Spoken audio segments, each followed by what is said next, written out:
सगळ्यांना शुभ दुपार. झाली का सगळ्यांची जेवणं? तर आज उपवास आहे, चतुर्थी पण आहे आणि ह्यांचा शनिवार. तर गणेशला पण नाही ना, दही असलं की साबुदाणा खिचडी खूप आवडते.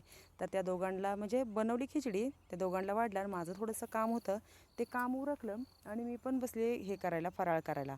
आणि ही पिल्लं बघा इकडे यायला लागली आहेत. त्यांना किती जरी हाकललं तर इकडेच येत आहेत. काय होतं मग इकडे यायची तोंड घालायची सवय लागते, म्हणून त्यांना ना आम्ही तिकडे इकडे वरती येऊन देत नाही, फडशीच्या तिकडेच हे करतोय.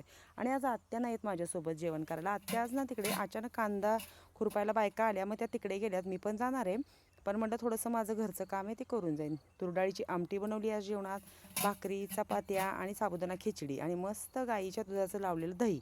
तर असा आहे जेवणाचा बेत. तर कोणाकोणाला हा बेत आवडला नक्की कमेंट्समध्ये सांगा. आणि सगळ्यांनी छान अशी मस्त, आज चतुर्थी आहे तर साबुदाणा खिचडी खायला नक्की आमच्याकडे या. सगळ्यांना आम्ही बनवलेली साबुदाणा खिचडी खूप आवडते. मी त्याचा व्हिडिओ आता चॅनलवर लवकर टाकणार आहे की मी साबुदाणा खिचडी कशी बनवते. बऱ्याच ताईंना मी बनवलेली खिचडी खूप आवडते, त्या म्हणत असतात तुम्ही कशी बनवता ते मला कमेंट्समध्ये म्हणजे व्हिडिओमध्ये नक्की सांगा किंवा कमेंट्समध्ये तरी सांगा की तुम्ही कशी बनवता. तर मी त्याचा व्हिडिओ बनवलेला आहे, तो नक्की चॅनलवर टाकणार आहे. तर ह्या बघा आज शनिवार लवकर शाळा सुटली आहे, तर ह्याचा खेळ कसा चालला त्या पिल्लांसोबत. तर चला मग भेटूया पुढच्या व्हिडिओत. या सगळ्यांनी जेवायला.